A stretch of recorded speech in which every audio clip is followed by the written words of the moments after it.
Hi, movie recap zone here. Today I'm gonna explain a superhero comedy film called Superhero Movie. Personally, I have seen this movie many times, and each time I have seen it, I like it very much, and I hope you will like this movie too. So let's start the story without delay. The film begins with Rick Riker running after a bus because he has been left behind. The bus stops and Rick hits the side mirrors, then the stop sign, and then finally the doors of the bus. Inside, he finds his crush, Jill Johnson, but he cannot sit with her because she doesn't even know him. He sits instead with his friend Trey. He tells Rick not to think about Jill because she belongs to a group.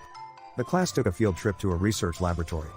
There, the class sees genetically engineered animals. Rick, a photographer, tries to talk to Jill but misses his chance to further the conversation. When Rick takes a picture of a bird, the scientist warns too late not to have flash photography, and so the flash burns the bird. He tries to take out the flame, but he kicks the bird instead to a guy, Lance, who is dating Jill. But Lance gets stopped by his uncle, Lou Landers, who is the owner of the facility. After Landers talks to him, Rick gets pushed by Lance to piles of poop. Rick attempts to wash it away with what he assumed was water, but it is actually an animal-attracting liquid. Soon, animals approach Rick to hump with all their might, even the snail wants to party. Rick also gets bitten by a radioactive dragonfly, instead of the usual spider. That night, Rick gets homesick. Meanwhile, that same night, Landers presents his new invention to a group of investors. He tells them that the machine alters DNA, but upon trying it, it fails. An investor ridicules Landers up close, but when he touches that bold investor, he sucks the life out of him. Lander regains new strength and proceeds to suck the other investor's life off of them. The next day, Rick wakes up but finds the heaviness of yesterday gone. He tries to search for symptoms of a dragonfly bite on the internet, but instead, the computer finds out he's still a virgin through a series of questions. He then sees his crush at the house next door, before finally going down to eat. Later that day, Stephen Hawking is introduced to the students. Stephen Hawking tells them something inspiring first but then offers them to smoke hash instead. Meanwhile, Rick wants to confess to Jill already, but his hands get stuck at the faucet. The faucet breaks loose and he hits Lance at the back of his head. Lance fights Rick, a commotion starts, and Stephen Hawking gets thrown headfirst to killer bees. Afterwards, Rick goes to an alley where he sticks his hands again. This time, he attempts to climb the walls and dances like it's a step-up movie. After this, Rick hears a scream. A truck driver had lost control of his truck. When it is about to hit an old lady and her dog, Rick jumps in to push the old lady and her dog out of the way. The crowd cheers Rick for saving the old lady, kind of. The old lady and her dog are pushed toward a wood chipper, but hey, at least she did not get run over. That night, Rick gets home to find Trey and his uncle just finishing some furniture work. When he entered the house, Rick almost gets shot by the nail gun, but he catches it instead, telling his astonished uncle that it is easy. His uncle does not believe it, so he shoots at Trey's hand to prove it's not easy. Rick confesses that he thinks he now has superpowers, but he's frustration. Outside, Rick looks at the ring his father gave him and remembers them. In a flashback, Rick and his parents get robbed in an alley but Rick tries to save them. But it did more harm than good because when Rick tries to steal the gun, it fired and still hit his parents indirectly. With his last breath, Rick's father gives him the ring. After the flashback, Rick talks to Jill who had just gotten out of the house after a fight with her parents. Jill tells Rick that maybe she could take a ride in his car. The next day, Rick tries to search for a car that is worth $300 but cannot find any. He then sees an advert for a loan and is also contacted by Professor X regarding his superpowers, telling him to come to meet him. He then goes to a bank with his aunt to ask for a loan. He gets rejected for a loan because he has no working background. Just then, a robber enters the bank. Rick stupidly assists the robber after he has trouble getting outside the door. The man who rejects Rick tells him he just helped the robber take their money, but Rick responds smugly that it is not his problem anymore. Afterward, Rick hears a gunshot from outside. He sees his uncle's car but his uncle is not there. He sees instead a crowd next to the car. Upon approaching the crowd, he sees a monkey dancing and feels relieved.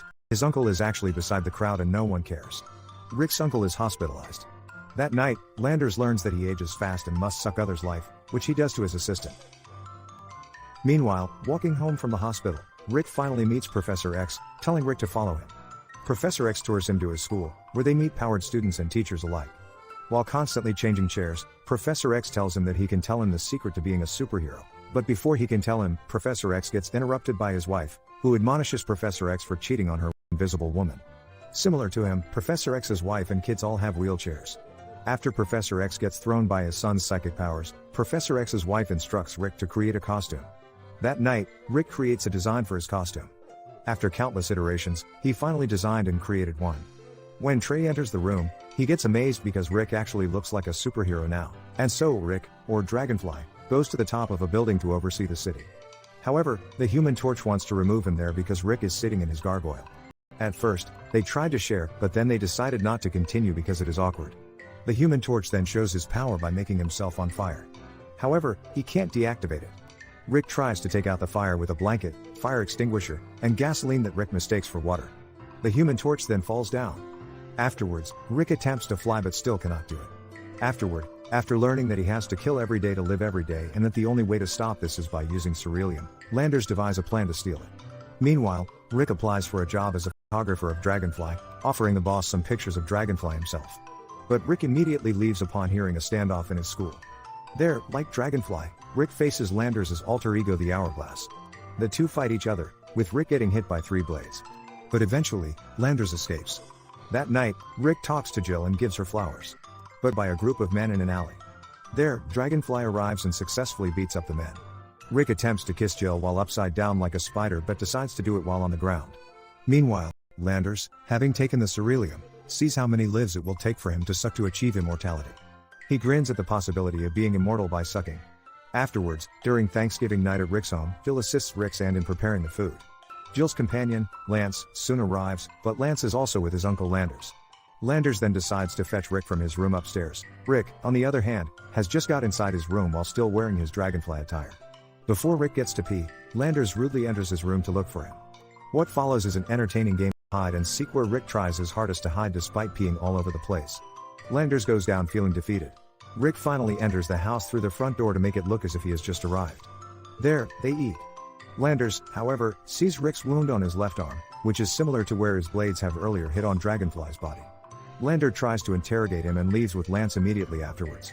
With his aunt asleep, Rick decides to grab the opportunity to have time with Jill. After some sweet exchanges, the two try to kiss each other but Rick's aunt farts like a smelly jet turbine. Worse, the Hourglass explosively enters the scene and captures Rick's aunt. Rick is knocked out cold. Afterwards, at the hospital, Rick learns that his aunt is dead. After telling Rick not to tell his uncle yet about his aunt's death, the doctor nonchalantly tells it to Rick's uncle anyway.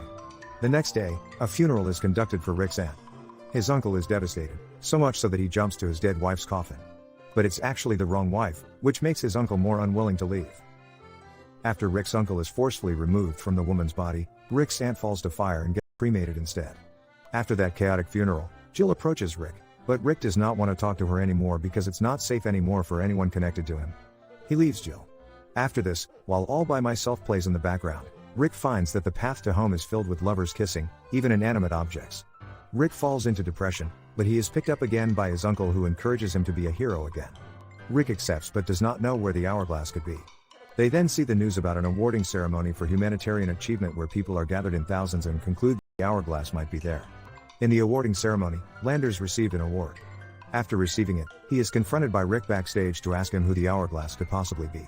The Hourglass takes this opportunity to mislead Rick into attacking the Dalai Lama.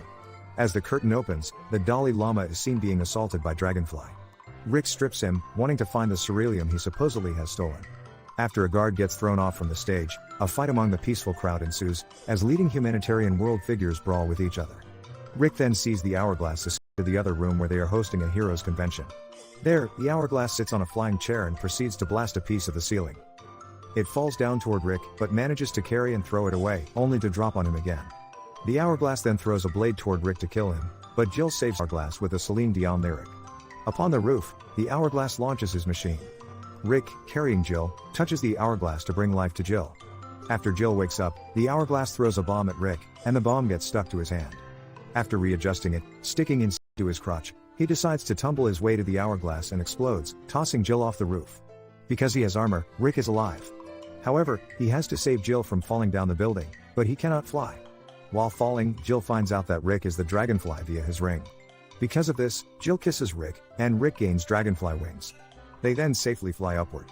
Stephen Hawking thanks Dragonfly, but poor Stephen gets pushed by Rick's uncle off the building. The movie ends with Rick and Jill flying in the sky, with Rick happily narrating that he is Dragonfly, but gets interrupted by a passing helicopter. I hope you guys enjoyed this video. Hit that like button if you did, subscribe if you're new. And at last, I'll say stay well, stay safe, thanks.